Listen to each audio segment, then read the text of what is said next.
जब तांग शिनरू जम्हाई लेते हुए अंदर आई तो उसे निम्नलिखित दृश्य देखने को मिला। लड़की अपनी मेज पर लेटी हुई एक अच्छी छात्रा की तरह अपनी पाठ्यपुस्तक पढ़ रही थी, जबकि उसके पीछे दो लड़के एक दूसरे के सिर पर हाथ रखे हुए लाल रंग के गेमिंग कंसोल से खेल रहे थे। उस प्रकार के कंसोल की कीमत केवल कुछ दर्जन युआन थी। फिर भी वे पूरी तरह उसमें डूबे हुए थे। उसके होंठ फड़कने लगे। वह सॉन्ग याओयाओ के पास से गुजरी और उसके मुलायम बालों को छुआ। Good morning precious. शुभ प्रभात। सॉन्ग याओयाओ ने शांति से अपने बाल संवारे और नर्म और मधुर आवाज में बोली। उनके साथ क्या हो रहा है? क्या वे इतने गरीब हैं कि वे केवल कुछ दर्जन युआन की कीमत वाले गेमिंग कंसोल के साथ ही खेल सकते हैं? तांग शिनरू ने उत्सुकता से पूछा और उनके पीछे डेस्क की ओर इशारा किया। गीत याओयाओ। शेंगशुन ने खेल को एक तरफ फेंक दिया और उपहास किया। क्या तुम मेरे बड़े भाई को नीची नज़र से देख रहे हो? हान जून, जो उत्साह से देख रहा था, ने जल्दी से कंसोल उठाया और दूसरा राउंड शुरू कर दिया। कंसोल में मिनी गेम्स पुराने थे, लेकिन वे वास्तव में काफ़ी मज़ेदार थे। और नशे की लत। सॉन्ग याओयाओ ने अपने गाल फुलाए और उसे उदास भाव से देखा। खेल मेरा है। इसके अलावा एल्डर हो ने उसे यह उपहार दिया था। यह एक बुजुर्ग की ओर से उपहार था। एरर। तांग शिनरू ने अपनी नाक को छुआ और जल्दी से अपना स्वर बदल दिया। अहम, मेरी प्यारी का स्वाद अच्छा है। उन अमीर लोगों से अलग जो केवल सबसे महंगी चीज़ें खरीदते हैं। मैं ऐसे लोगों को नीची नज़र से देखता हूँ। शेंगशुन ने उसकी ओर ऐसे देखा जैसे वह किसी पागल व्यक्ति को देख रहा हो। उसने सांस ली और हान जून को याद दिलाया, एक राउंड की कीमत 100 युआन है। मुझे पैसे वापस देना याद रखना। हान जून का हाथ फड़क उठा और उसकी स्क्रीन पर मौजूद अवतार को तुरंत पीट पीट कर मार डाला गया। भाई शुन, हमारे रिश्ते को ध्यान में रखते हुए क्या आपको नहीं लगता कि 100 बहुत ज़्यादा है? ये सच है। शेनजुन ने सिर हिलाया। इससे पहले कि हान जून को खुश होने का मौका मिले, शेनजुन ने कहा, चलो इसे 200 बनाते हैं। हान जून, अचानक ये कंसोल अब उतना मज़ेदार नहीं लगता था। वास्तव में इसे छूने पर थोड़ा गर्म महसूस होता था। तांग शिनरू जोर से हंस पड़ी। हंसते हुए उसने अपना पेट सहलाया। ओह, मुझे भूख लगी है। याओयाओ, चलो बाद में कैफेटेरिया में खाते हैं। सॉन्ग याओयाओ ने उसकी ओर देखा और चुपचाप अपने बैग से स्नैक्स का एक बड़ा बैग निकाला। फिर उसने उन्हें तांग शिनरू की बाहों में ठूंस दिया। तांग जिनरो, शेनजून। हान जून ने चौंक कर कंसोल पकड़ लिया। सहपाठी, क्या तुम्हारा बैकपैक जादुई है? इसमें सब कुछ था। उसने एक पल सोचा और पूछा, मैं कोक पीना चाहता हूँ। क्या तुम्हारे पास है? उसने तो बस उसे चिढ़ाने के लिए यह पूछा था, लेकिन फिर उसने देखा कि सॉन्ग याओयाओ ने अपना हाथ अपने बैग में डाला। 2 सेकंड तक इधर उधर खोजने के बाद उसने वास्तव में कोक का एक कैन निकाला और उसे थमा दिया। फिर उसने अपना गोरा हाथ आगे बढ़ाया। अर्थ, भुगतान करना। हान जून चुप हो गया जब उसने उसकी गहरी आंखों में देखा। अंत में सॉन्ग याओयाओ ने कोक का अपना कैन 100 युआन की अत्यधिक कीमत पर बेच दिया। फिर वह संतुष्ट होकर मुड़ी और पढ़ाई करने लगी। शेंगशुन ने ये सब देखकर ठहाका लगाया। अपने सामने डेस्क पर लेटते हुए उसने सॉन्ग याओयाओ के बारे में अपनी धारणा में एक और बात जोड़ दी। छोटा सा पैसा कमाने वाला। ... उनकी संपूर्ण बातचीत एक विशेष व्यक्ति द्वारा देखी गई। जू यू ने अपने होंठ फुलाए और फोन पर टैप करने लगी। जू यू, क्या सॉन्ग याओयाओ इतनी गरीब है कि वह पागल हो गई है? वह स्कूल में व्यवसाय चला रही है। सॉन्ग जिंगवान एक किताब पढ़ रही थी जब उसके हैंडबैग में रखा फ़ोन वाइब्रेट करने लगा। उसने चुपचाप शिक्षक की मेज़ पर नज़र डाली। शिक्षक अखबार पढ़ रहे थे और कक्षा पर ध्यान नहीं दे रहे थे। उसने अपने होठों को आपस में दबाया और अपना फ़ोन निकाला। सॉन्ग जिंगवान, क्या हो रहा है? जिज्ञासु, जू यू, उसने कोक का एक कैन 100 युआन में बेचा। उसने कहीं से एक गेमिंग कंसोल भी निकाला और वह प्रति राउंड 100 युआन चार्ज कर रही है। जू यू, मुझे नहीं पता कि शेंगशुन पर कोई भूत सवार है या नहीं, लेकिन उसने वास्तव में अपनी मर्जी से अपना पैसा सौंप दिया था। ये लिखते समय उसे सचमुच थोड़ी जलन महसूस हुई। सॉन्ग जिंगवान अविश्वास में जम गया। सॉन्ग जिंगवान, क्या आप कह रहे हैं कि शेंगशुन ने वास्तव में उसे पैसे दिए थे? जू यू, और क्या? कल भी वे एक दूसरे से लड़ रहे थे और एक दूसरे का विरोध कर रहे थे, फिर भी आज अचानक उन्होंने सुलह कर ली। क्या मजाक है? शेनजुन का स्वभाव इतना अच्छा कब हुआ? सॉन्ग जिंगवान की पुतलियां सिकुड़ गईं और उसने अपना फ़ोन दूर रख दिया। वह चुपचाप अपनी सीट पर बैठी रही और उसने कक्षा के बाकी बच्चों के सामने अपनी पाठ्यपुस्तक नहीं पलटी। सॉन्ग याओयाओ, तुम्हें क्या हुआ? सॉन्ग जिंगवान ने स्कूल के बाद उससे बात करने की योजना बनाई, लेकिन जैसे ही कक्षा समाप्त हुई, वह खुद को रोक नहीं सकी और सीधे तीसरी कक्षा में चली गई। याओयाओ, बाहर आओ, मैं तुमसे बात करना चाहता हूँ। उसने अपनी उंगली मोड़कर खिड़की पर दस्तक दी और सॉन्ग याओयाओ को बाहर आने का इशारा किया।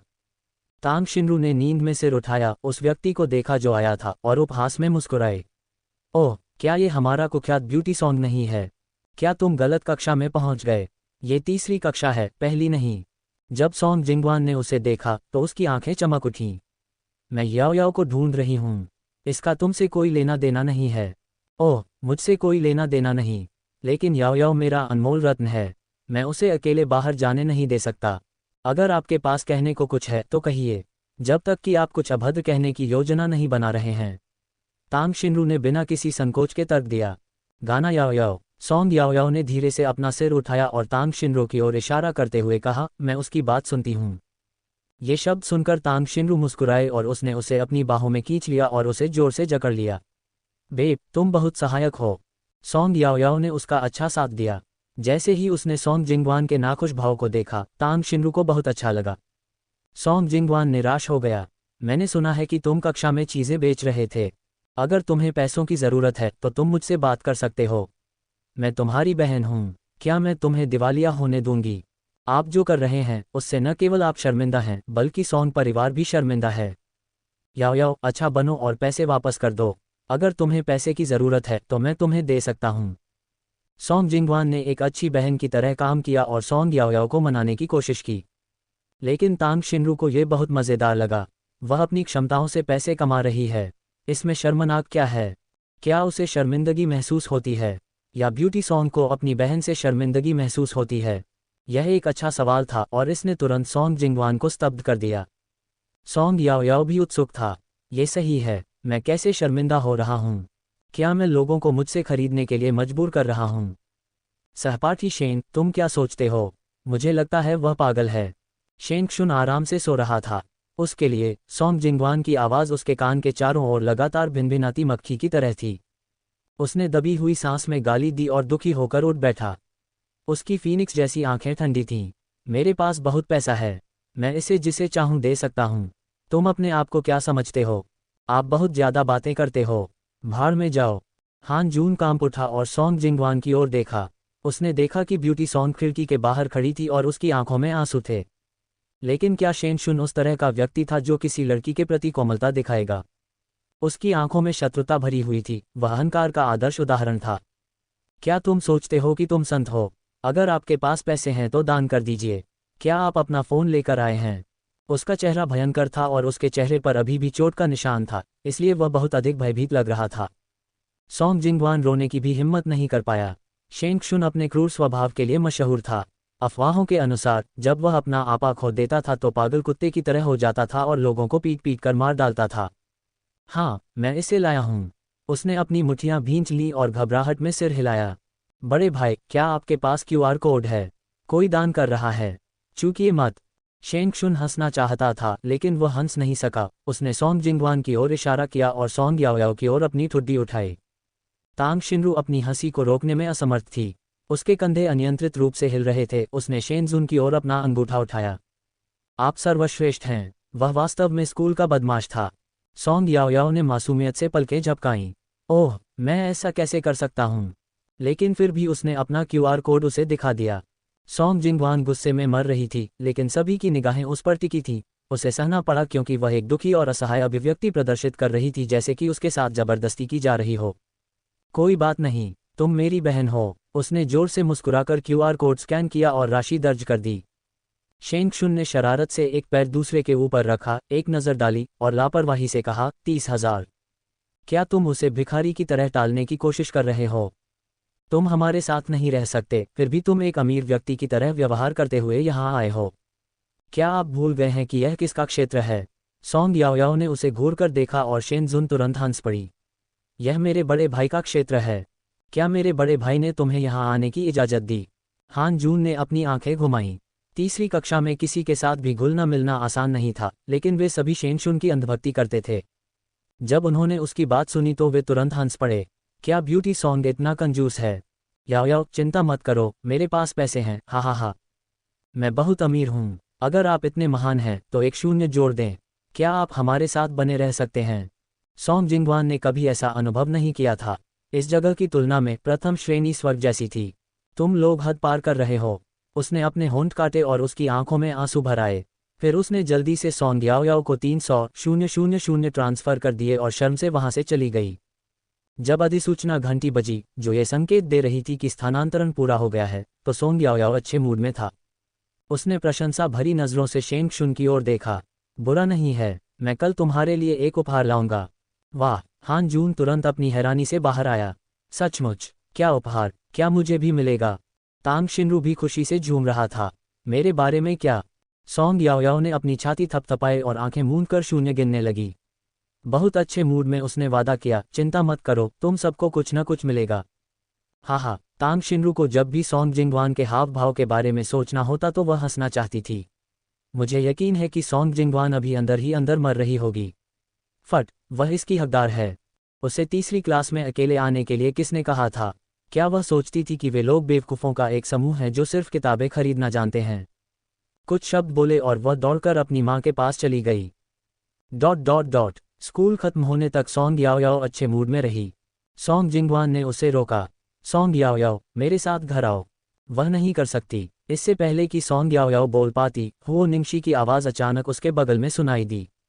निंगशी! सोंग जिंगवान की कनपटी फड़क उठी और उसने अपने चेहरे पर मुस्कुराहट ला दी।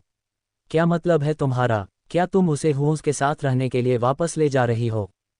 हुओ निंगशी की पलकें झुक गईं। ओहो, आप ऐसा कैसे कर सकते हैं? सोंग जिंगवान ने कभी नहीं सोचा था कि चीज़ें इस स्तर तक आगे बढ़ेंगी। तुम्हारे बीच शादी के लिए मौखिक सहमति हो सकती है, लेकिन याओयाओ अभी भी जवान है। अगर वह तुम्हारे साथ रहती है तो लोग गपशप करेंगे। उसने घबराहट में उसकी आस्तीन पकड़ ली, उसकी आंखों में उदासी थी। निंगशी, कृपया अपना मन बदलो और याओयाओ को मेरे साथ घर जाने दो। मेरे माता पिता उसके बारे में चिंतित हैं। जब उसने उसके दुखी चेहरे को देखा तो उसे लगा कि हुओ निंगशी उसे चोट नहीं पहुंचा सकती। लेकिन जब उसने उस सुबह घर से निकलने से पहले अपने छोटे चाचा के शब्दों के बारे में सोचा तो उसके होश उड़ गए। तुम्हें मेरी राय नहीं पूछनी चाहिए। मैं उसे बांधकर अपने साथ आने के लिए मजबूर नहीं कर रही हूँ। हुओ निंगशी ने उसका हाथ खींच लिया और बेरहमी से कहा, सोंग याओयाओ, चलो चलते हैं। ठीक है, गाना याओयाओ, तुम्हें जाने की अनुमति नहीं है। सोंग जिंगवान ने उत्सुकता से सोंग याओयाओ का पीछा किया और उसकी कलाई पकड़ ली। वह स्थिति को स्वीकार करने में असमर्थ था। उसकी हिम्मत कैसे हुई हुओ निंगशी के इतने करीब आने की? क्यों? मुझे लगा कि तुम मुझे जाते हुए देखकर खुश होगे। सोंग याओयाओ ने अपना सिर झुकाया, अपने होठों को खोला, हुओ निंगशी पर अपनी नज़र डाली और अचानक समझ गई। मैं समझ गई। वह धीरे से हंसी। लेकिन मैं तुम्हें एक बात बता दूं, मेरे और उसके बीच कुछ भी नहीं है। अगर तुम उसे पसंद करती हो तो हिम्मत से उसका पीछा करो। सोंग याओयाओ ने अपनी मुट्ठी उठाई, उसका समर्थन करते हुए इशारा किया। भले ही सबको पता चल जाए, वे तुम्हें ऐसी मालकिन नहीं कहेंगे जो अपने जीजा को बहका रही है। गाना याओयाओ। सोंग जिंगवान की आंखें लाल हो गईं। क्या तुम दिखावा कर रहे हो?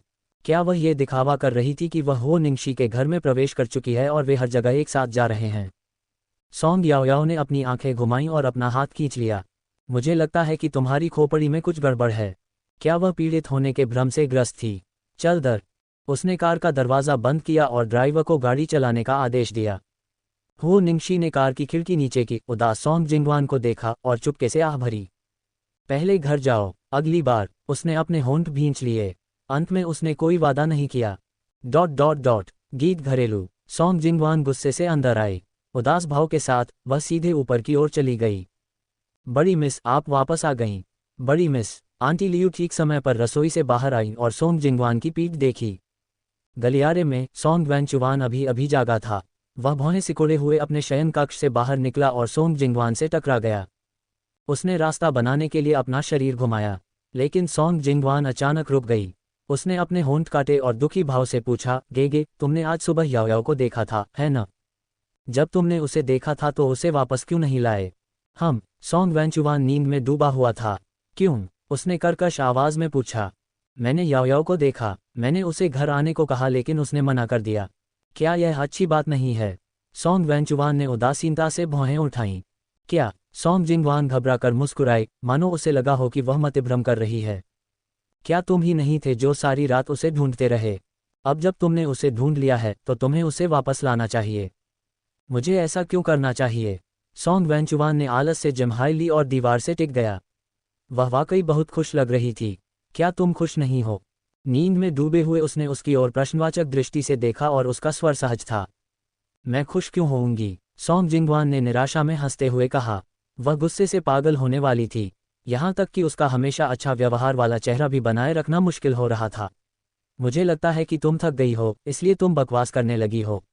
उस स्थिति में मैं तुम्हें परेशान नहीं करूंगी। तुम्हें थोड़ा आराम करना चाहिए। ये कहकर वह बिना पीछे देखे अपने शयन कक्ष में चली गई और दरवाजा जोर से बंद कर लिया। जैसे ही वह अंदर गई, उसने अपना हाथ उठाया और अपना बैग फर्श पर फेंक दिया। दांत पीसते हुए उसने अपने बाल पकड़ लिए और हाँफने लगी। हाँ, वह सोंग याओयाओ को बाहर निकालना चाहती थी, लेकिन यह वह परिणाम नहीं था जो वह चाहती थी। सब कुछ होने के बाद सोंग याओयाओ और हुओ निंगशी वास्तव में करीब आ गए। ऐसी स्थिति में उसके कार्यों का उद्देश्य क्या था? ... कार बाहर रुकी। चाचा झांग मुस्कुराते हुए आए और कार का दरवाज़ा खोला। मिस सोंग, आप वापस आ गई हैं। क्या आपका दिन अच्छा गुजरा? बहुत ही अच्छा। सोंग याओयाओ कार से बाहर कूद गई और उसकी स्कर्ट लहराने लगी। चाचा झांग, क्या गेगे घर पर है? हाँ, वह घर पर है। चाचा झांग ने मुस्कुराते हुए सिर हिलाया। उसकी दोपहर अचानक साफ हो गई। उसे इस समय पिछवाड़े में आराम करना चाहिए। क्या मैं उसे देख सकती हूँ? सोंग याओयाओ ने अपनी चमकती बादाम जैसी आंखें झपकाईं। बूढ़े आदमी का दिल पिघल गया। उसने सोचा कि हो यूं के उस युवती पर कैसे मोहित हो गया था और उसने सिर हिलाया। बेशक, मैं किसी को तुम्हें ले जाने के लिए कहूँगा। ज़मीन बहुत बड़ी है, मुझे डर है कि तुम उसे नहीं ढूंढ पाओगे। धन्यवाद, अंकल झांग। सोंग याओयाओ ने अपने हाथों को आपस में रगड़ा। वह उस आदमी को देखने वाली थी जिसे वह पूरे दिन याद करती रही थी। वह अपनी खुशी को मुश्किल से दबा पा रही थी। चाचा झांग। जियान ताओ ने अपनी भौहें सिकुड़ी और उसके फैसले से असहमत थी। मास्टर को आराम करते समय परेशान होना पसंद नहीं है। सोंग याओयाओ रुकी और उसकी नज़र उस महिला पर पड़ी। हमेशा की तरह वह साफ सुथरी पोशाक पहने हुए थी, वह सुंदर थी और उसके शरीर में सभी सही वक्र थे। दुर्भाग्य से सोंग याओयाओ उसे पसंद नहीं कर सका। उसने अपना बैग जियांग ताओ की ओर फेंका और अपना सिर झुकाया। बहन जियांग ताओ, क्या दिलचस्प बात कही है।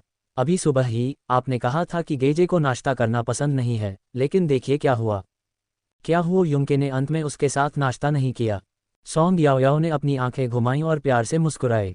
साफ है, गेजे की पसंद उस व्यक्ति पर निर्भर करती है जिसके साथ वह है।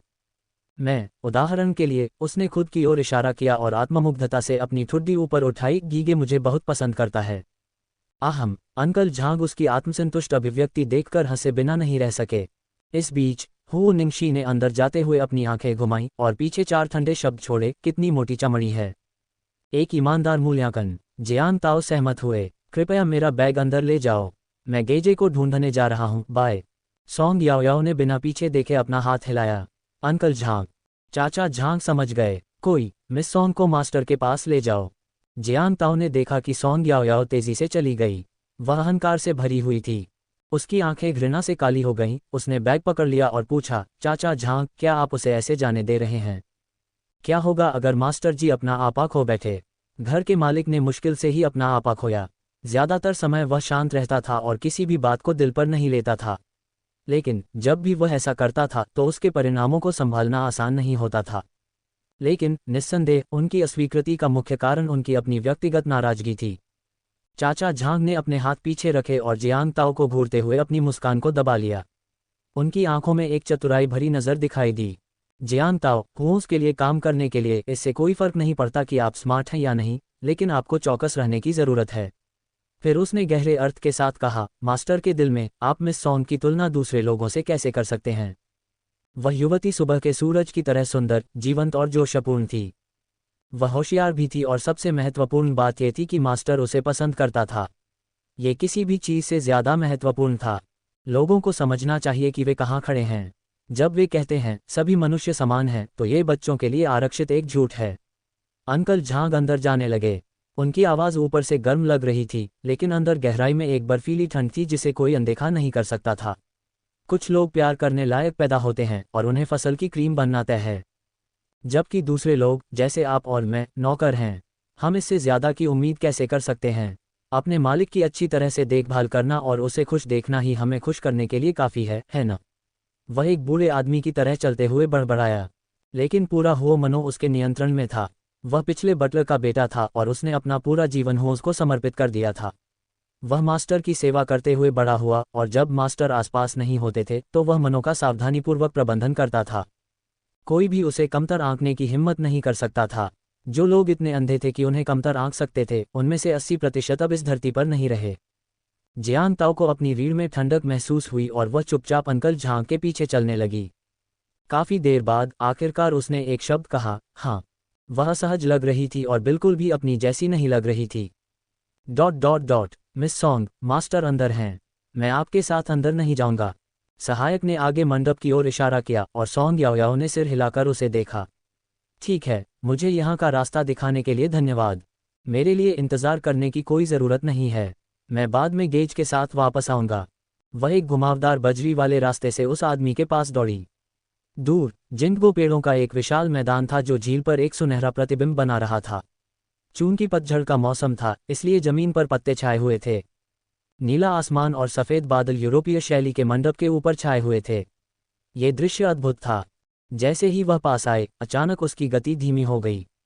वह सावधानी से आगे बढ़ी। उस आदमी ने अपनी गोद में एक कंबल रखा हुआ था और उसका आधा हिस्सा जमीन पर था।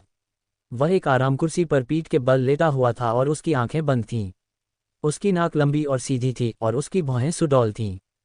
जैसे ही सॉन्ग याओयाओ थोड़ा सा आगे की ओर झुकी, उसने देखा कि उस आदमी की पलकें किसी कीड़े के पंखों की तरह अविश्वसनीय रूप से लंबी और बिखरी हुई थीं। उसने चुपचाप अपना हाथ बढ़ाया और हवा में उस आदमी का चेहरा देखा। उसके माथे से लेकर भौहों और नाक तक। सॉन्ग याओयाओ ने गहरी सांस ली और अनजाने में अपना मुंह चाट लिया क्योंकि उसकी नज़र उस आदमी के आकर्षक होठों पर पड़ी। उपन्यासों में ऐसे होठों को बहुत चूमने योग्य बताया गया है, लेकिन उनका स्वाद कैसा था? सॉन्ग याओयाओ कभी भी खुद को कष्ट देने वाली नहीं थी। उसने चारों ओर देखा, वहां कोई नहीं था। बढ़िया, ये चुंबन चुराने का एकदम सही अवसर था।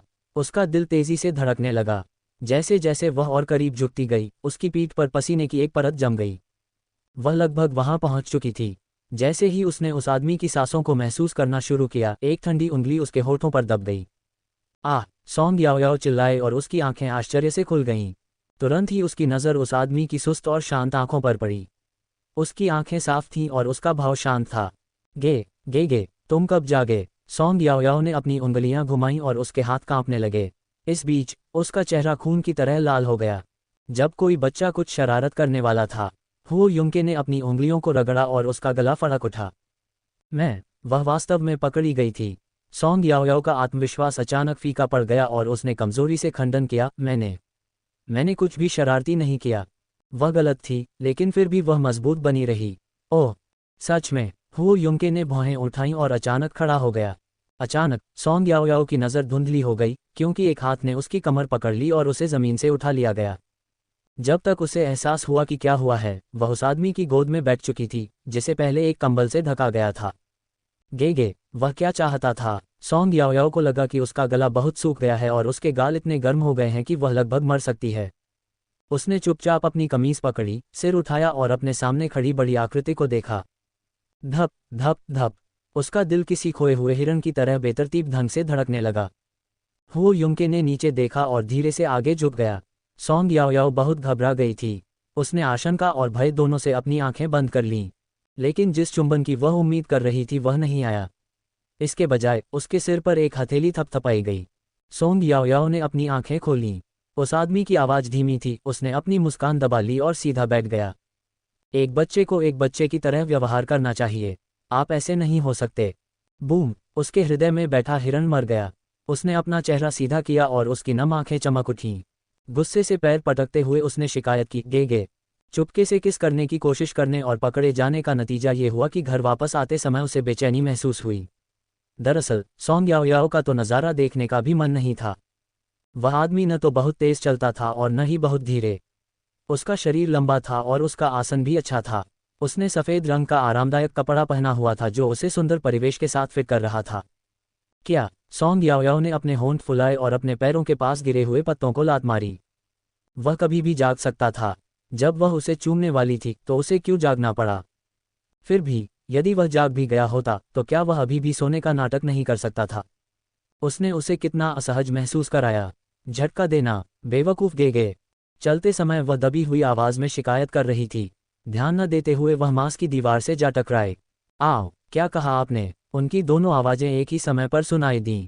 सॉन्ग याओयाओ ने आंसू भरी आंखों से उसका सिर पकड़ लिया। तुम क्यों नहीं चल रही हो?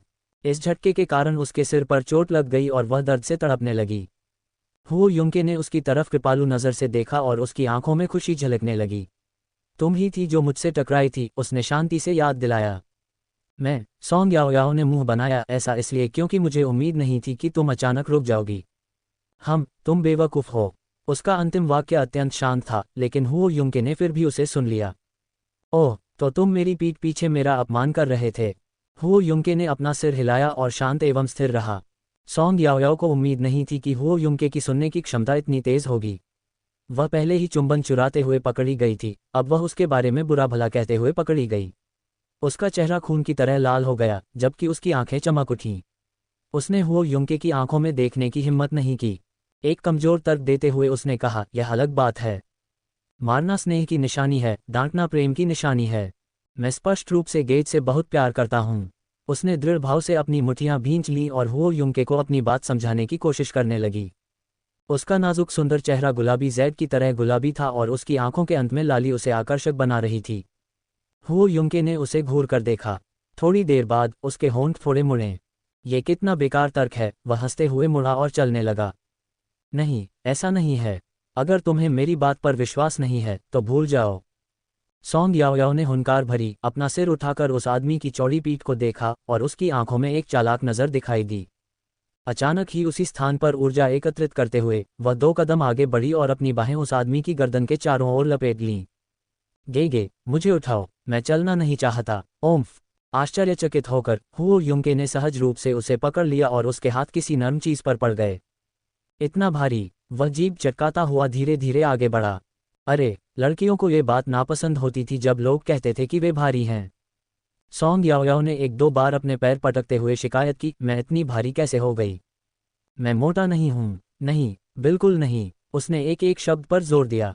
हुओ युंके के होंठ थोड़े ऊपर की ओर मुड़ गए और सामने देखते हुए उसकी आंखें मुस्कुरा उठीं। हुओ मनो एक झील के किनारे पहाड़ की तलहटी में स्थित था।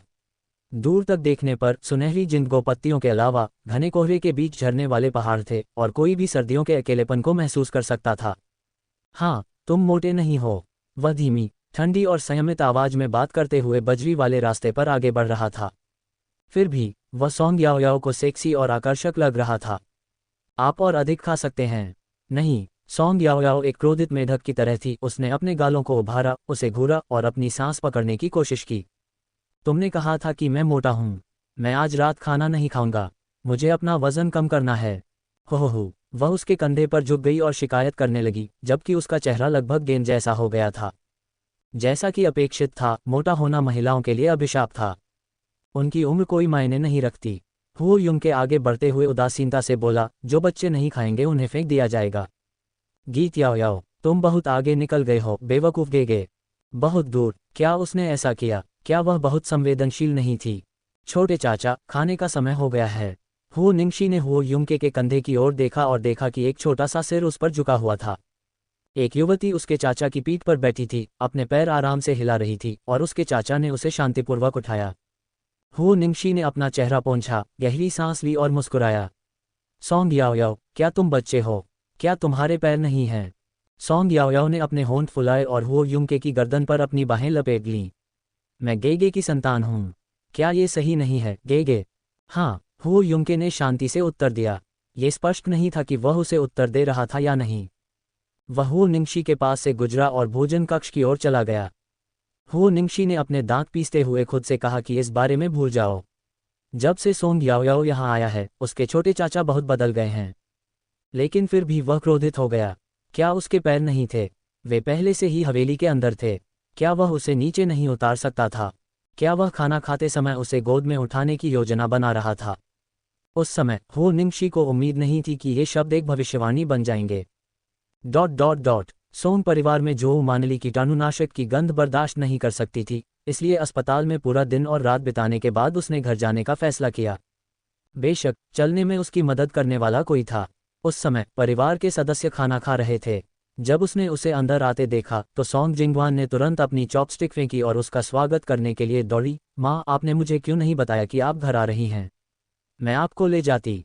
जो मानली का चेहरा सब्जियों की तरह हरा हो गया था और वह कमजोर मुस्कान के साथ मुस्कुराए। आपको ऐसा करने की जरूरत नहीं है। हमारे पास सहायक हैं। आप बहुत मेहनत से पढ़ाई कर रहे हैं। मैं आपको इधर उधर दौड़ाते हुए नहीं देख सकती, उसने कहा और उसकी आंखें पीछे की ओर देखने लगीं। सोंग रुई और सोंग वेंचुआन भी वहां मौजूद थे, केवल सोंग याओयाओ ही गायब था। जब उसने उसके बारे में सोचा तो जोऊ मानली ने अपने दांत पीस लिए। उसके अंतर्ज्ञान ने उसे बताया कि उसकी बुरी किस्मत इसलिए थी क्योंकि सोंग याओयाओ एक बदकिस्मत था। वह कहाँ है? क्या वह अभी तक वापस नहीं आई? सोंग जिंगवान ने सिर हिलाया। हाँ, वह वापस नहीं आना चाहती। ठीक है, किसी को भी उसकी तलाश न करने दो, उसे बाहर ही मरने दो, उसने ठंडे स्वर में कहा। थम। सोंग रुई ने सख्त भाव बनाए और सहजता से खड़े हो गए। ये किस तरह की टिप्पणी है? अगर बात बाहर आ गई तो क्या तुम्हें हमारी बेइज्जती का डर नहीं है? मैंने क्या गलत कहा? क्या मैंने उसे झाड़ू से भगाया? वही तो विद्रोही थी। तुम मुझे क्यों दोष दे रहे हो? जोऊ मानली अपनी छड़ी लेकर आगे बढ़ी और जिद करते हुए बोली, मैंने जो कहना था कह दिया है। तुम जो चाहो करो, लेकिन मैं ये दिखावा करूंगी कि मैंने उसे कभी जन्म ही नहीं दिया। जब उसने पहली बार रात का खाना देखा तो शुरू में उसने थोड़ा सा खाने की योजना बनाई, लेकिन अब वह क्रोध से भरी हुई थी। उसने किसी को ऊपर जाने में मदद करने का आदेश दिया। दुर्भाग्य से, इससे पहले कि वह बहुत दूर जाती, उसकी छड़ी अचानक आधी टूट गई। अपना संतुलन खोते हुए जोऊ मानली चिल्लाई क्योंकि उसे फिर से गिरने का डर था। माँ! सोंग जिंगवान सदमे से पीला पड़ गया और वहीं जम गया। आह! सौभाग्य से सहायकों ने उसे संभाल लिया। थोड़ी देर लड़खड़ाने के बाद उसने अपना संतुलन वापस पा लिया। कैसे अशुभ है! जोऊ मानली अभी भी सदमे में थी। उसने टूटी हुई छड़ी को देखा और उसे अविश्वसनीय लगा। इस छड़ी की क्या खूबी है? अस्पताल से घर आने के बाद से उसने बस कुछ ही कदम उठाए थे, फिर भी उसकी छड़ी टूट गई। जैसे ही माहौल अजीब हुआ, सोंग जिंगवान की आंखें चमक उठीं। यह एक दुर्लभ स्थिति थी। उनका सारा दुर्भाग्य एक साथ क्यों आ रहा था? सोंग वेंचुआन ने झुककर छड़ी उठाई। उसे देखने के बाद उसने भौहें सिकोड़ीं। ये छड़ी ठोस लकड़ी से बनी है। यह इतनी कमज़ोर नहीं हो सकती। और क्या कारण हो सकता है? जोऊ मानली ने व्यंग्य किया। मैंने पहले ही आप लोगों को बताया था कि वह एक मनहूस है, फिर भी आपने मेरी बात पर विश्वास करने से इनकार कर दिया। ओह, मेरा कुल्हा! उसने अपनी कमर पकड़ ली और फुफकारने लगी। सोंग याओयाओ के बारे में सोचकर वह क्रोधित हो गई। माँ, चलो अभी इस बारे में बात नहीं करते। मैं पहले आपको अपने कमरे में ले जाकर थोड़ा आराम करने में मदद करूंगी। सोंग जिंगवान ने अपनी सच्ची भावनाओं को छुपाते हुए अपनी माँ को बोलने से रोक दिया। लेकिन जितना अधिक वह इस तरह से व्यवहार करती थी, उतना ही अधिक जोऊ मानली को विश्वास होता था कि सोंग याओयाओ उसके लिए अभिशाप है। जब उसने पिछली रात से अपने बुरे भाग्य के बारे में सोचा और कैसे उसने लगभग अपना आधा जीवन खो दिया, तो उसने सहन किया और अपने मुंह से निकलने वाले शब्दों को निगल लिया। फिर वह सोंग जिंगवान के साथ ऊपर चली गई। खाने की मेज पर सोंग रुई ने अपना चश्मा ठीक किया और अपनी आंखें सिकोड़ लीं। चुवान, क्या तुम्हें लगता है कि इसका याओयाओ से कोई लेना देना है? वह अंधविश्वासी व्यक्ति नहीं था, लेकिन वह अपनी पत्नी को अंधविश्वासी होने से नहीं रोक सका। इसके अलावा उसकी बड़ी बेटी की किस्मत वाकई असामान्य रूप से अच्छी थी। उसके दृढ़ हृदय के लिए थोड़ा भावुक हुए बिना रहना मुश्किल था, खासकर इसलिए क्योंकि पिछले 2 दिन थोड़े कठिन रहे हैं। क्या? सोंग वेंचुआन ने छड़ी नीचे रख दी और हंसते हुए कहा, पिताजी, क्या आप भी ऐसा मानते हैं? याओयाओ को पता ही नहीं है कि क्या हो रहा है और आप लोग उसकी निंदा कर रहे हैं। क्या आपको नहीं लगता कि यह अनुचित है? मैंने कुछ नहीं कहा। सोंग रुई ने अपनी भौहें सिकोड़ लीं। किसी भी तरह से मैं ऐसा नहीं मानता। अगर आपको बुरी किस्मत का कारण ढूंढना है, तो मैं बस यही मानता हूं कि बुरी किस्मत उन लोगों पर आती है जो याओयाओ के साथ बुरा व्यवहार करते हैं। क्या आपको ऐसा नहीं लगता? बाकी सब ठीक क्यों थे? केवल सोंग जिंगवान ही थी जो गिर गई और उसके सिर में चोट लग गई, और जोऊ मानली के कूल्हे में मोच आ गई और उसे चोट लग गई। सोंग वेंचुआन ने जब इस बारे में सोचा तो वह हंसने लगा। उसे पता था कि अपनी मां पर इस तरह हंसना गलत है, लेकिन वह खुद को रोक नहीं सका। अगर यह सच था, तो वह बच्चा काफी दिलचस्प था। सोंग वेंचुआन को जाते हुए देखकर सोंग रुई ने अपनी आंखें सिकोड़ लीं और फुसफुसाया, क्या दुर्भाग्य वास्तव में उन लोगों पर पड़ता है जो उसके साथ बुरा व्यवहार करते हैं। यदि ऐसा था, तो इससे सारी बात स्पष्ट हो गई। ... देर रात तक सन्नाटा छाया रहा। खिड़की के बाहर तेज हवा बह रही थी, जो सारी पत्तियां जमीन पर उड़ा रही थी। गड़गड़ाहट, बूम! सोंग याओयाओ की आंखें खुल गईं। उसे अंतहीन अंधकार का सामना करना पड़ा। उसने एक गहरी सांस ली, अपने होठों को चाटा, अपने बिस्तर के पास का लैंप ढूंढा और बैठते ही उसे जला दिया। कमरा तुरंत रोशन हो गया। उसका दिल तेजी से धड़क रहा था और गला सूख गया था, जैसे कोई उसका गला घोंट रहा हो। गलियारे से हल्के कदमों की आवाज़ गूंज रही थी। बाहर हवा की आवाज़ के साथ मिलकर अंधेरी रात और भी डरावनी लग रही थी। अचानक सोंग याओयाओ ने अपनी रजाई फाड़ ली, नंगे पैर दरवाजे की ओर दौड़ी और उसे खोल दिया। हु युंके ने लंबी आस्तीन वाले नेवी ब्लू रेशमी पजामा के ऊपर एक ग्रे ऊन का बाथरोब पहना हुआ था और वह उस समय अपने हाथ में एक कप लेकर उसके दरवाजे से गुजर रहा था। गे, लड़की ने दरवाजे की दरार से अपना सिर बाहर निकाला। उसका सिर ठंडे पसीने से लथपथ था और चेहरा कागज की तरह पीला पड़ गया था। हु युंके ने भौहें उठाईं और मन ही मन समय का अनुमान लगाया। लगभग 2 बजे थे। तुम सो क्यों नहीं रहे हो? सॉन्ग याओयाओ ने सूंघते हुए कहा। गे, बाहर गरज हो रही है। हाँ। हु युंके ने उसके चेहरे की ओर देखते हुए सिर हिलाया। क्या तुम डरी हुई हो? नहीं। लड़की की आंखें गहरी हो गई थीं। मुझे चिंता थी कि तुम डर जाओगे। गे, क्यों न मैं आज रात तुम्हारे साथ सोऊं? ये पूछते हुए उसने अपने पायजामे के किनारे को इतनी जोर से पकड़ा कि उसकी उंगलियां पीली पड़ गईं। वह एक कांपती हुई खरगोश की तरह थी जो शांत होने का नाटक कर रही थी। हु युंके के होंठ थोड़े मुड़े। नहीं। फिर वह अपने कमरे की ओर जाने लगा, लेकिन अचानक एक छोटे से हाथ ने उसकी कमीज के कोने को पकड़ लिया। आंखों में खुशी के भाव के साथ उसने चुपके से बगल की ओर देखा। मुझे बिजली से डर नहीं लगता और मुझे किसी के साथ चलने की जरूरत नहीं है। गड़गड़ाहट। फिर से तेज गड़गड़ाहट हुई। सॉन्ग याओयाओ इतनी डर गई कि उसने तुरंत अपना सिर हु युंके की पीठ में दबा लिया। जैसे ही उसकी आवाज टूटी, उसने कहा, नहीं, तुम्हें निश्चित रूप से किसी की जरूरत है। $। लड़की की आवाज कांप रही थी, फिर भी उसने ऐसा दिखावा किया जैसे उसे किसी चीज का डर नहीं है। आदमी का गला थोड़ा सा हिल गया और उसने अपनी मुस्कुराहट दबा ली। उसने अपने होठों को मोड़ते हुए सिर हिलाया। हाँ, मुझे इसकी जरूरत है। सॉन्ग याओयाओ की आंखें चमक उठी मानो उसे अचानक राहत मिली हो। उसकी शर्ट खींचते हुए उसने प्यार से कहा, मुझे पता था कि तुम्हें इसकी जरूरत होगी। गड़गड़ाहट जैसी चीजें बहुत डरावनी होती हैं। उसने अपनी नाक सिकोड़ ली। उसके होंठ पीले पड़ गए। वह दयनीय और प्यारी लग रही थी। हु युंके की पलकें झुक गईं और उसने उसके नंगे पैरों पर नजर डाली। उसके पैर की उंगलियां गोल, गोरी और कोमल थीं, लेकिन ठंडे फर्श की वजह से वे मुड़ी हुई थीं।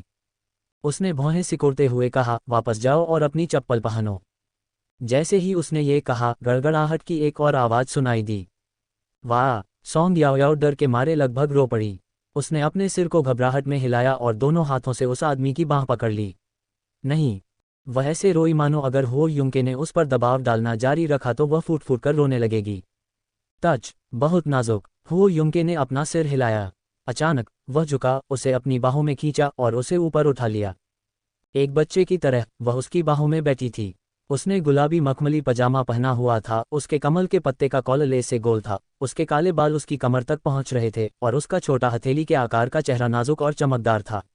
अगर वह डर के मारे उस आदमी की गर्दन को गले नहीं लगा रही होती तो लोग शायद उसे एक आदमकद गुड़िया समझते। गे, यदि आप एक और अनुरोध करते हैं तो मैं आपको घर भेज दूंगा। हु युंके ने बड़े कदम आगे बढ़ाए। उसका कमरा गलियारे के दूसरी तरफ था। चूंकि उसे शांति पसंद थी, इसलिए पूरा कमरा उसके निजी स्थानों से भरा हुआ था। उस आदमी का शयन कक्ष बड़ा और खाली था। इसमें गहरे ठोस लकड़ी के सामान के साथ ग्रे और सफ़ेद रंगों का प्रयोग किया गया है। कमरे में व्यावहारिक रूप से कोई डिजिटल डिवाइस नहीं थी, सिर्फ हेडबोर्ड पर कुछ विदेशी भाषा की किताबें रखी थीं। ये सादा और सरल लग रहा था। आदमी झुका और सॉन्ग याओयाओ को बिस्तर पर लिटा दिया। सो जाओ। उसकी आवाज़ धीमी और कर्कश थी।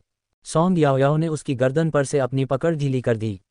उसकी बड़ी, गहरी आंखें उस पर केंद्रित थीं और उसने अपना मुंह प्यार से खोला। गे, क्या तुम सो नहीं रहे हो? उसकी काली पुतलियां सितारों की तरह चमक रही थीं। हु युंके थोड़ा झुक गया। उसके चेहरे पर कोई बदलाव नहीं आया। हमेशा की तरह वह शांत और बेफिक्र था। उसने धीरे से अपना हाथ बढ़ाया, अपनी उंगली मोड़ी और उसके माथे पर एक झटका मारा। आओ! सॉन्ग याओयाओ ने अपना माथा ढकते हुए चिल्लाया। हु युंके ने इस अवसर का लाभ उठाया और खड़ा हो गया। उसने उसे कृपालु दृष्टि से देखा और अपनी मुस्कान को रोक लिया। तुम्हारी उम्र में तुम्हारे मन में इतने गंदे विचार क्यों आते हैं? जल्दी करो और सो जाओ। उसने अपना स्नान वस्त्र उतारकर किनारे पड़े काले सोफे पर फेंक दिया। फिर उसने लापरवाही से एक किताब उठाई और पलट गया। इसमें कोई आश्चर्य नहीं कि उसने उसे उसकी शर्ट के कोने से पकड़ लिया। लड़की की आंखें लाल थीं। गे, क्या तुम यहाँ रुककर मेरा साथ दे सकते हो? हु युंके हंसा। उसने अपनी किताब खोली और पूछा, क्या तुम ही नहीं थे जो मेरे साथ जाने वाले थे? मैं। सॉन्ग याओयाओ अवाक रह गई। वह धीरे धीरे शर्मा गई और उसकी आंखें चमक उठीं। बस बहुत हो गया, सो जाओ। वह बिस्तर के किनारे पर बैठ गया और एक हाथ से रजाई खींचकर उसे कोकून की तरह लपेट दिया। फिर आप, हम। हु युंके ने भौहें उठाईं और अपनी लंबी पतली उंगली उसके होठों पर रख दी। या तो अब सो जाओ या अपने कमरे में जाकर सो जाओ। समझी? उनका स्वर गंभीर था और उनकी दृष्टि गहन थी। सोंग याओयाओ समझ गई कि वह मजाक नहीं कर रहा था। वह तुरंत रजाई के नीचे सिमट गई और सिर्फ अपनी बादाम जैसी आंखें दिखा रही थी। फिर उसने चुपके से उसे देखा और फिर जल्दी से उन्हें बंद कर लिया। उसकी धीमी आवाज़ सावधान थी। मैं सो रही हूँ। आहम। हुओ युंके ने अपने होठों को मोड़ा और धीरे से अपना सिर हिलाया।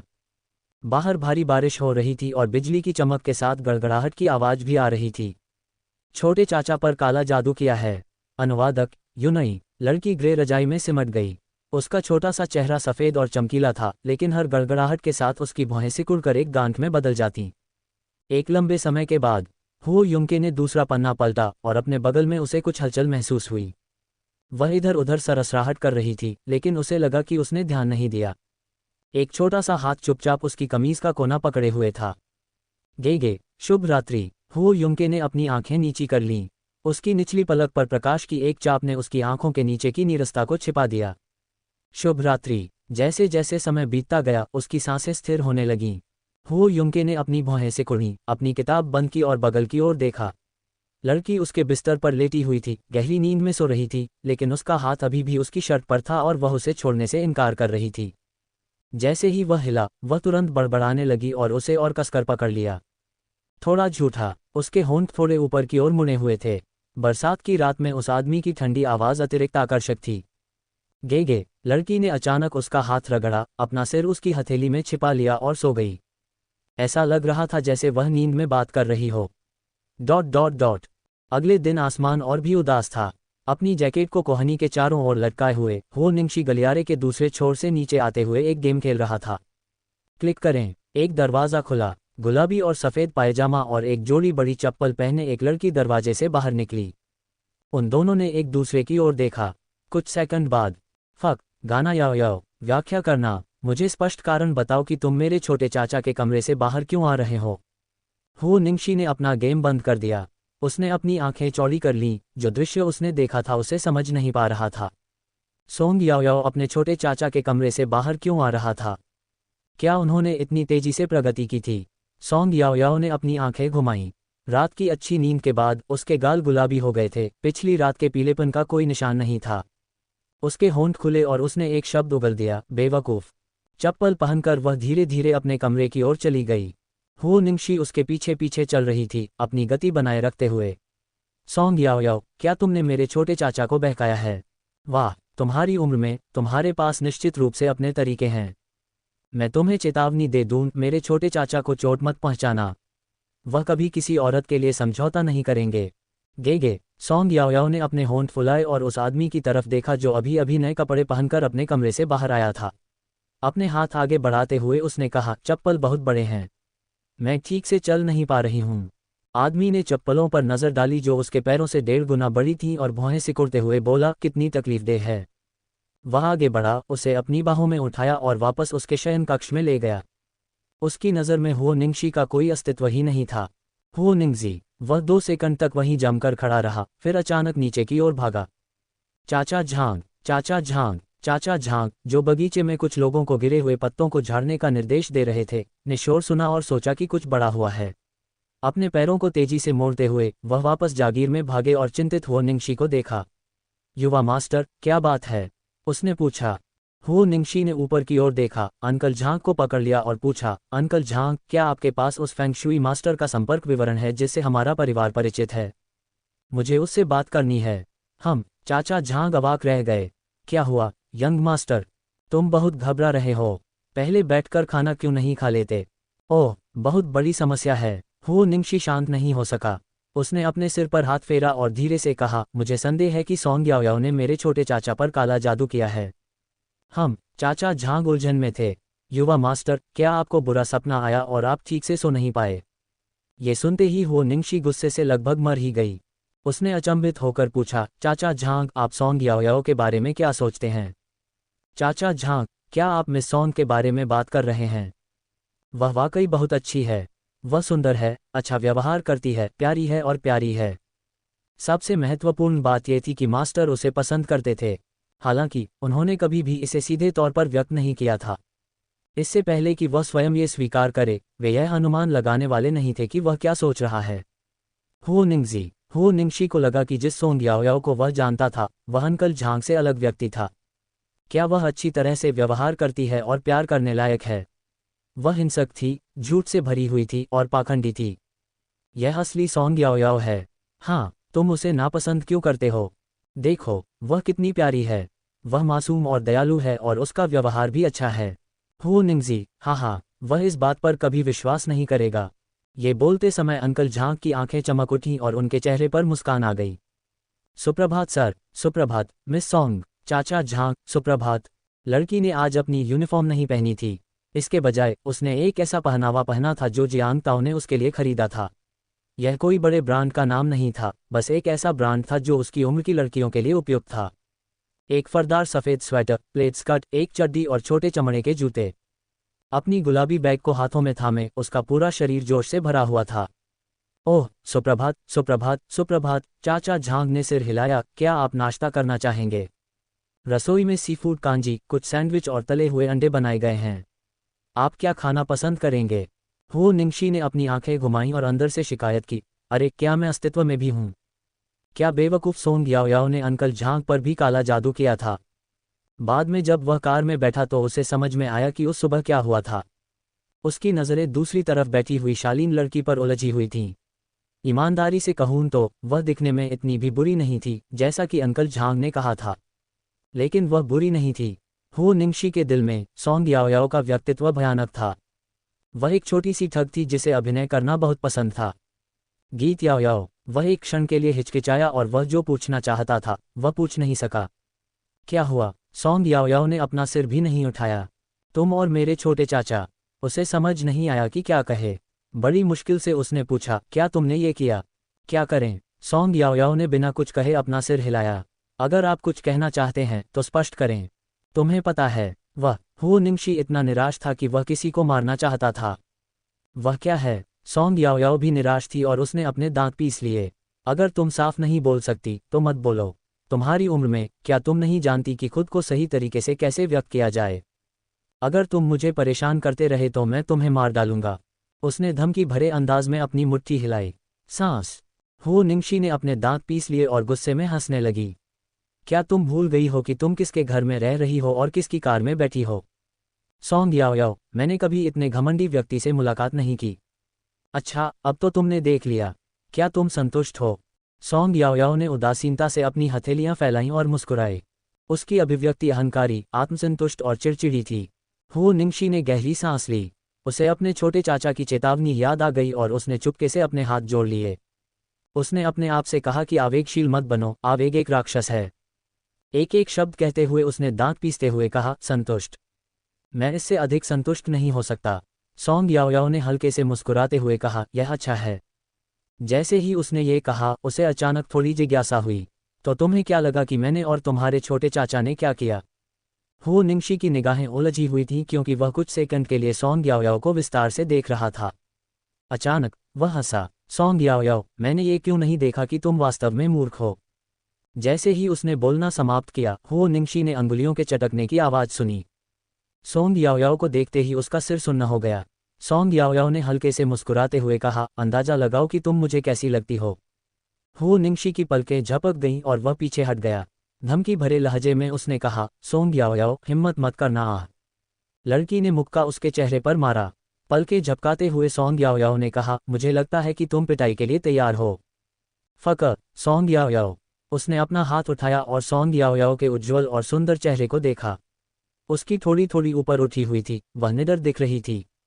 आगे बढ़ो, मुझे मारो।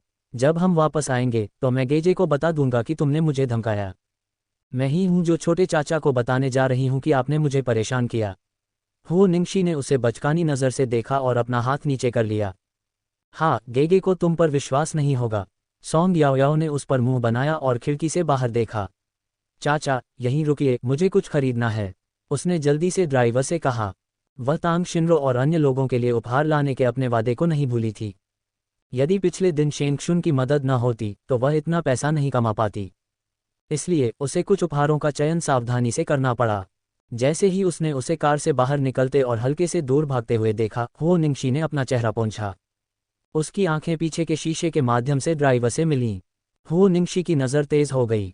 अगर तुम एक शब्द भी बोलने की हिम्मत करो, युवा मालिक, मैंने कुछ भी नहीं देखा। ड्राइवर ने अपना सिर नीचे किया और शांति से उत्तर दिया। ये सही है। जिस क्षण से सॉन्ग जिंगवान स्कूल में आए, उसने गेट पर पहरा देना शुरू कर दिया।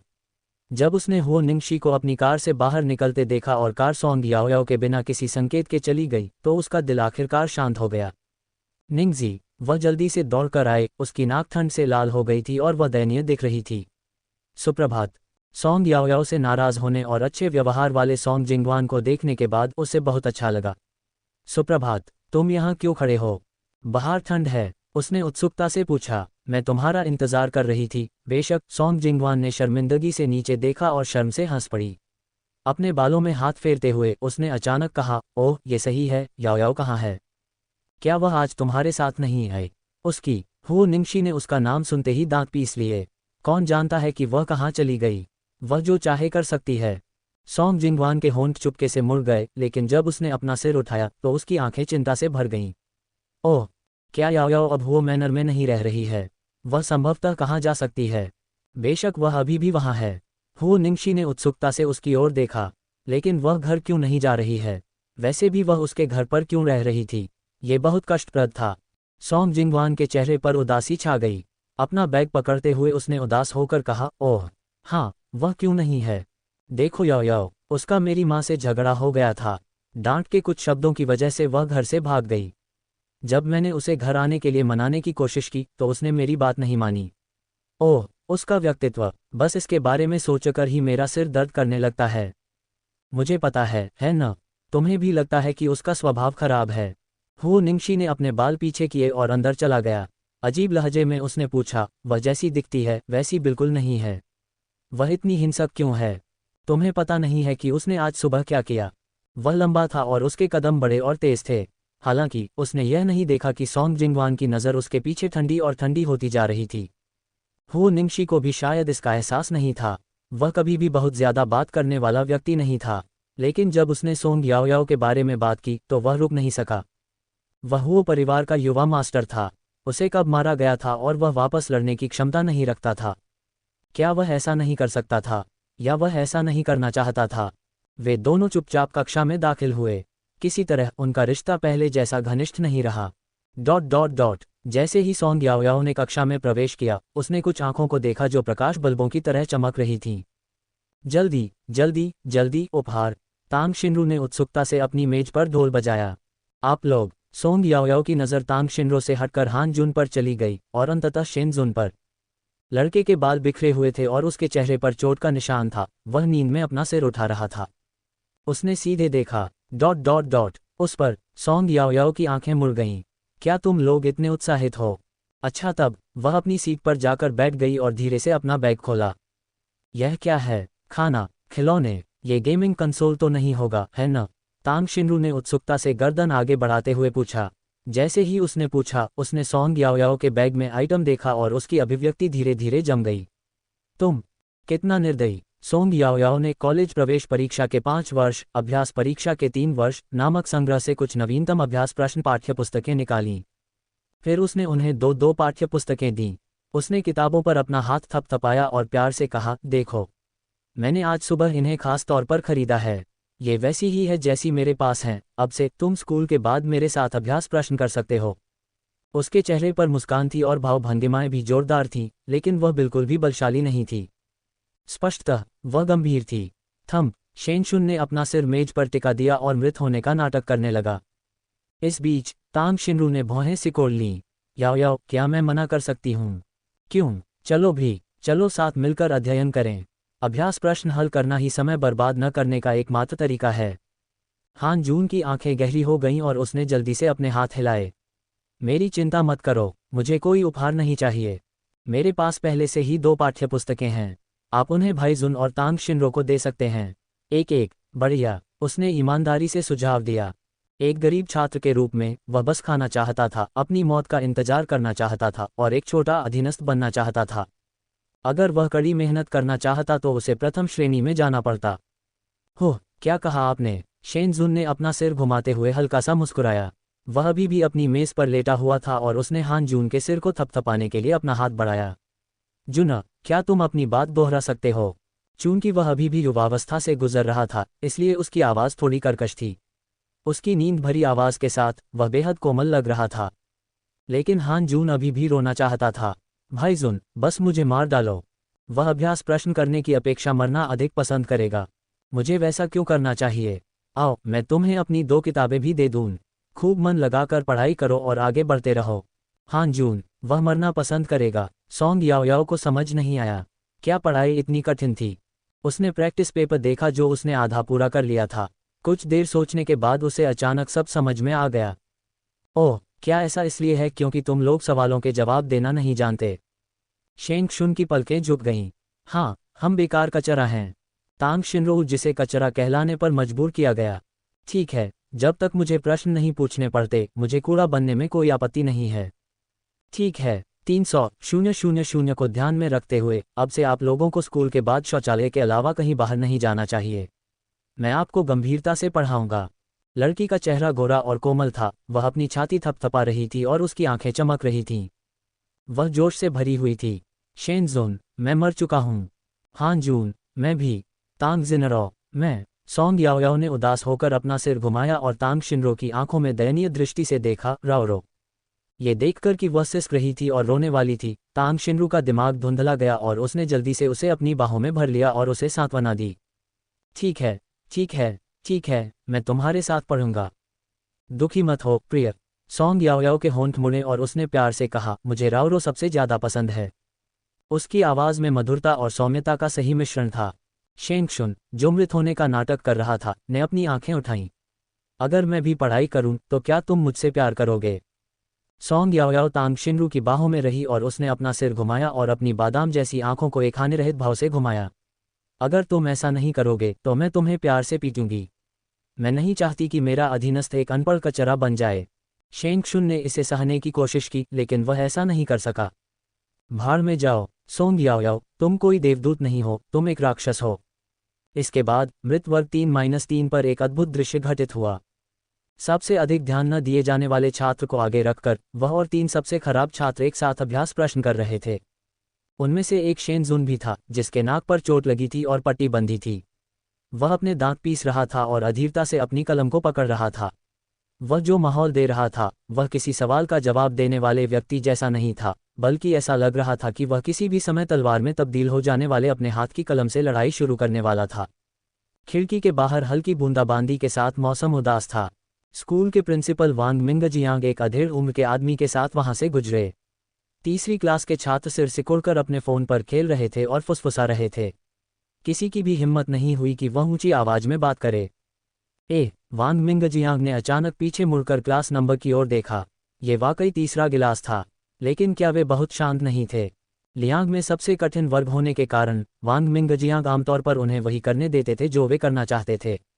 आखिरकार वे सभी अमीर सामाजिक लोग थे जिन्हें स्नातक होने के बाद उनके अमीर माता पिता द्वारा विदेश भेजा जाना था।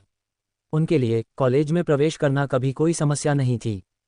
चूंकि उनके परिवारों को इसकी परवाह नहीं थी, इसलिए वांग मिंगजियांग को भी उनसे निपटने में कोई परेशानी नहीं थी। उसे बस इतना करना था कि स्कूल में उनकी सुरक्षा सुनिश्चित करनी थी।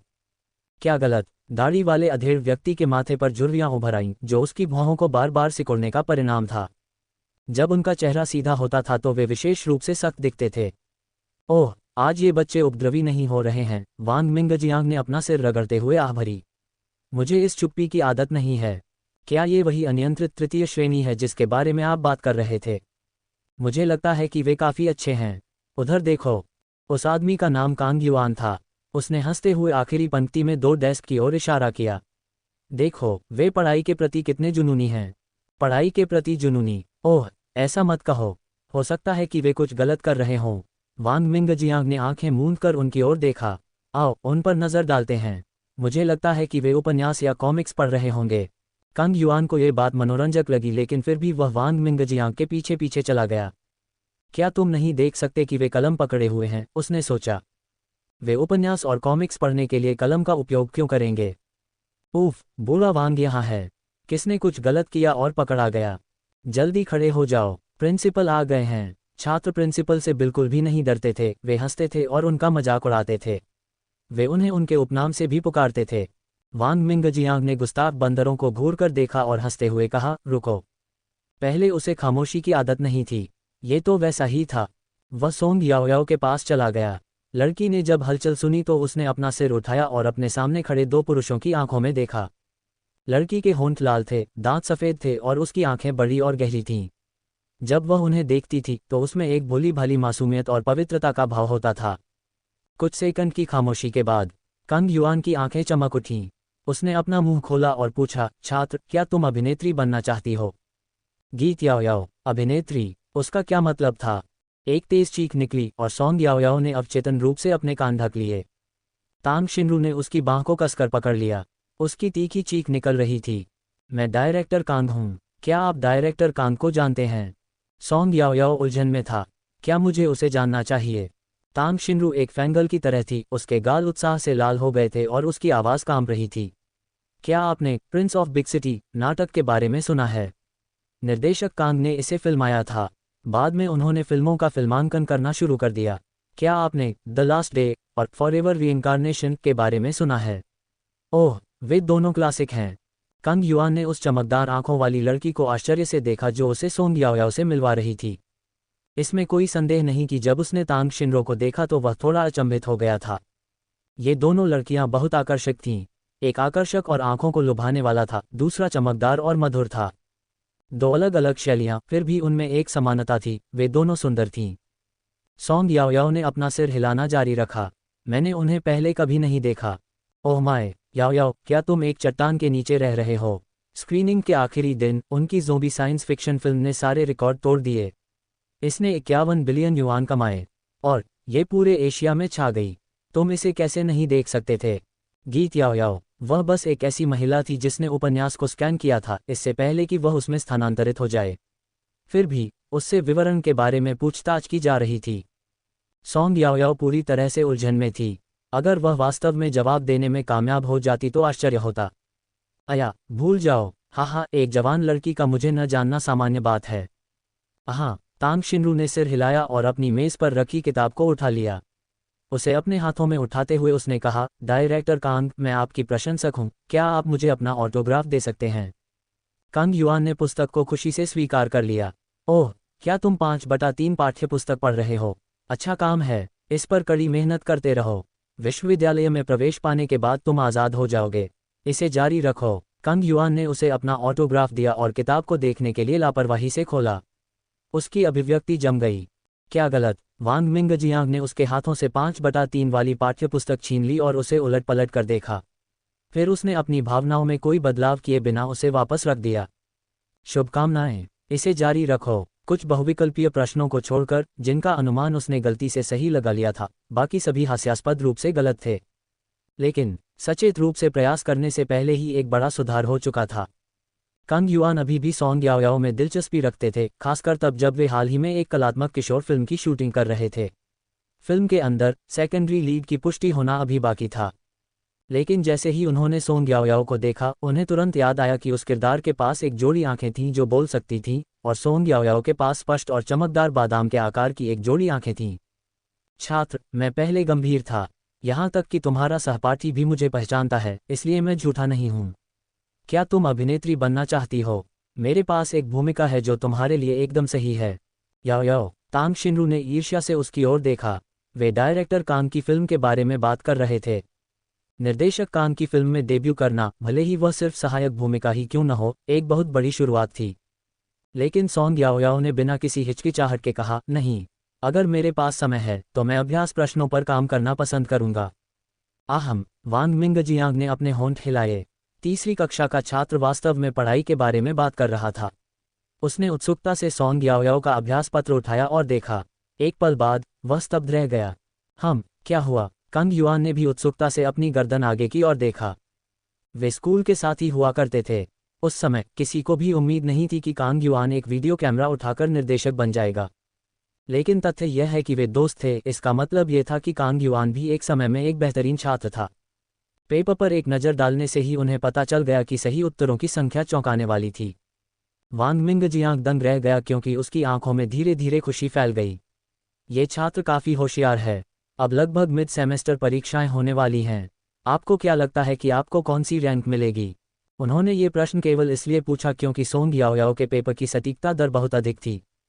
कौन जानता था कि सोंग याओयाओ शांति से अपनी कलम से खेलेगी और जवाब देगी। पहले पफ हान जून पीछे की पंक्ति में छिपकर कुछ पी रहा था। जब उसने सोंग याओयाओ का जवाब सुना तो उसने अपने मुंह में भरा सारा तरल थूक दिया। सोंग याओयाओ निश्चित रूप से बहादुर था।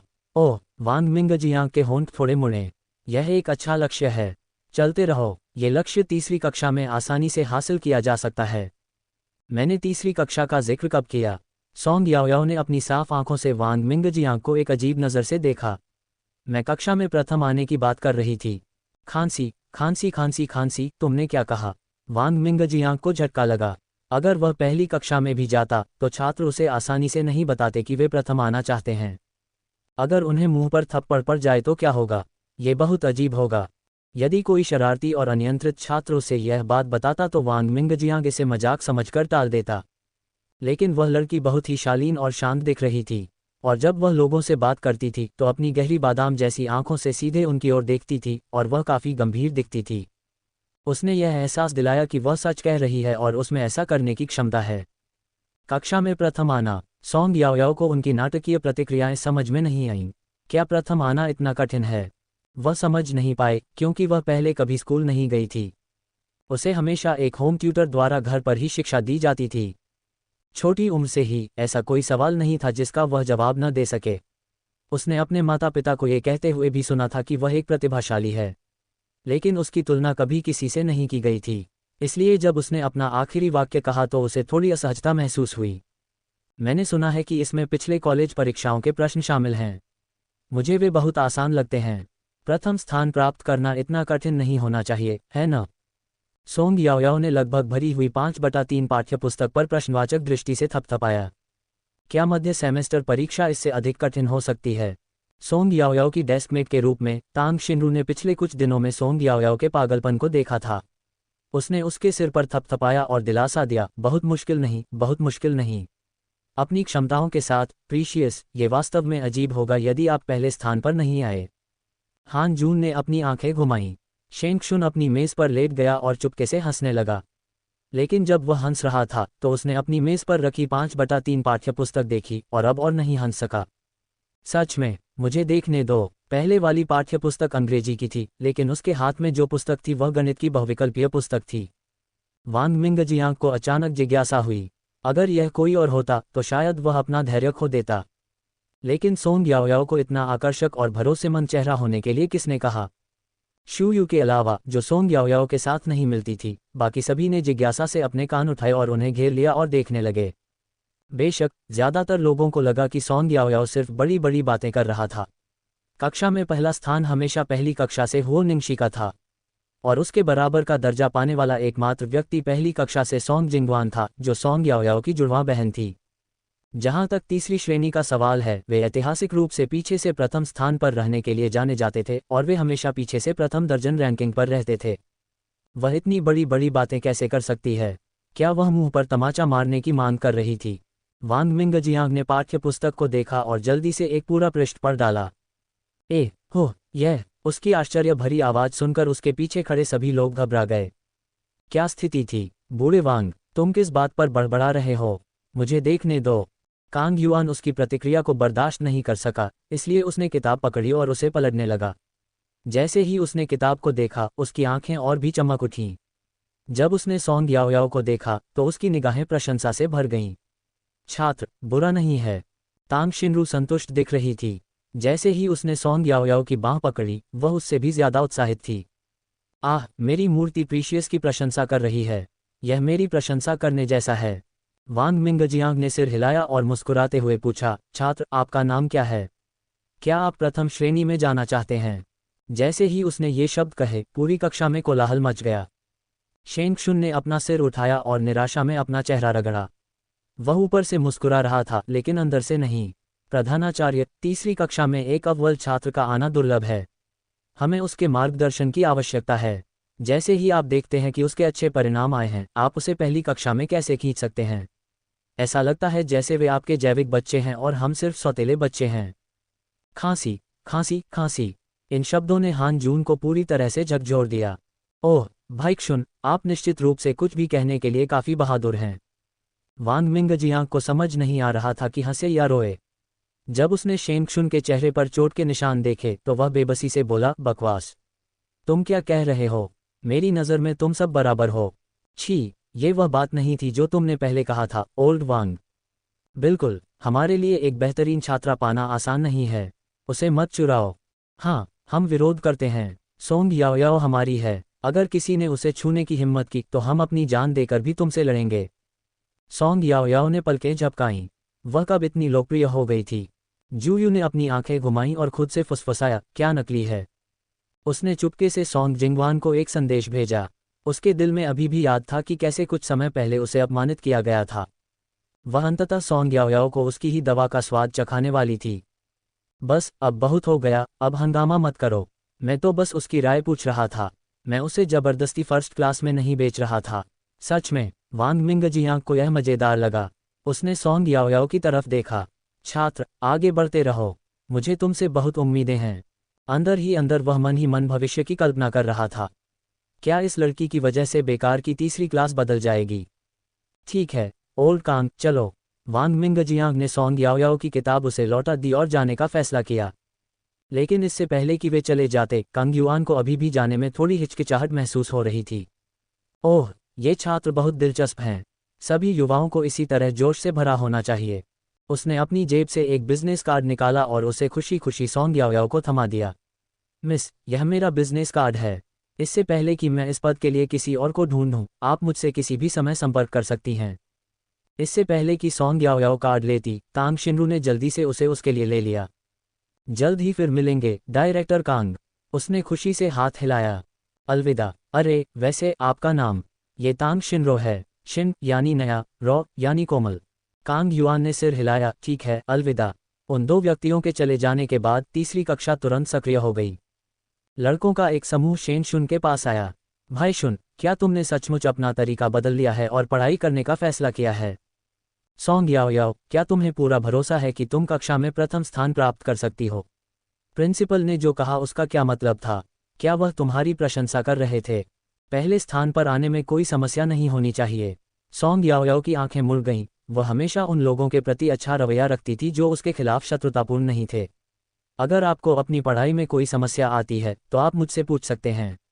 वह बहुत उदार थी, वह मीठी मुस्कान देती थी और उसकी बातें उसे बहुत पसंद करने योग्य बनाती थीं। वाह, सोंग याओयाओ, तुम बहुत प्यारी हो। ओह मैंने पहले क्यों नहीं ध्यान दिया? हो, मैं क्या करूं? मैं उसका दोस्त बनना चाहता हूं।